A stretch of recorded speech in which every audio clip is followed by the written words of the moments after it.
Elias moved to the cabin on Blackwood Ridge to get away from the noise of Chicago. He wanted silence. He wanted the kind of isolation where the only thing you heard was your own heartbeat and the wind scraping against the Appalachian pines. The cabin was a fixer-upper. It sat at the end of a 3-mile dirt road that washed out every time it rained. It was perfect. For the first week, it was exactly what he wanted. He spent his days replacing rotted floorboards and his nights reading by the light of a kerosene lamp. The woods were quiet.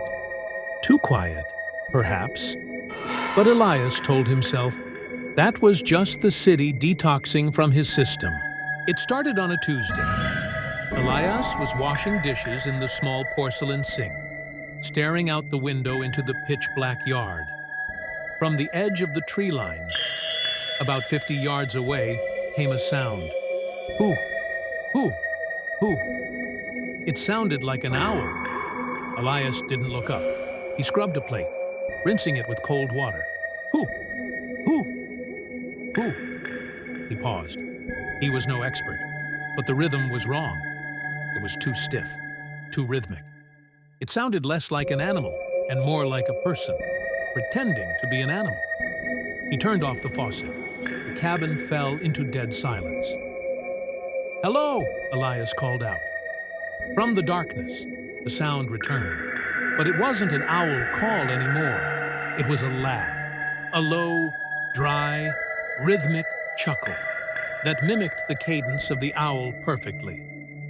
Hoo, hoo, hoo. The next day, the woods felt different.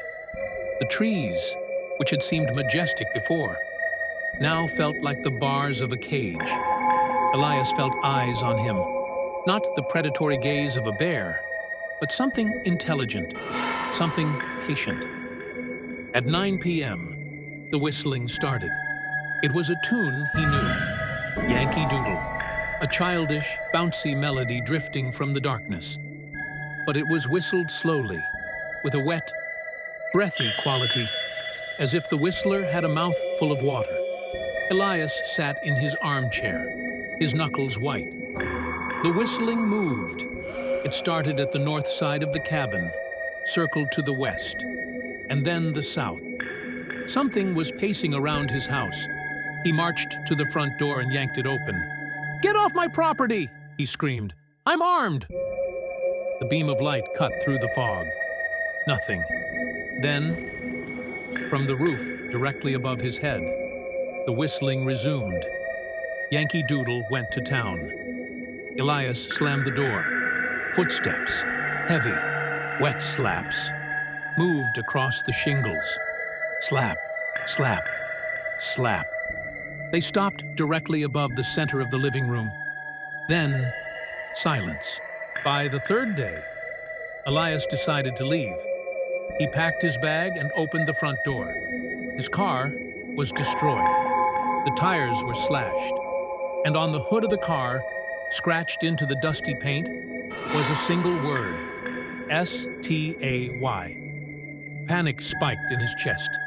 He ran back inside and grabbed the landline phone.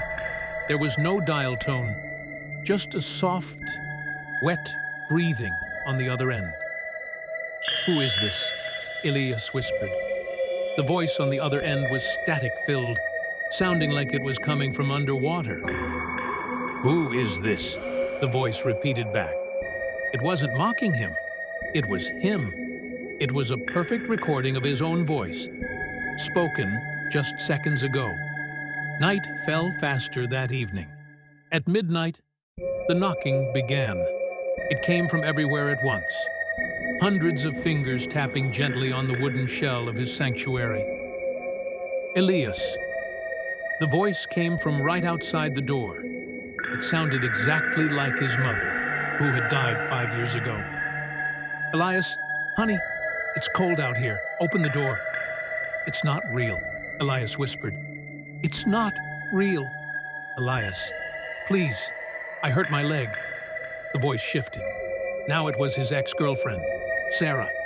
"Elias, I crashed the car. Help me!" No way! Elias screamed.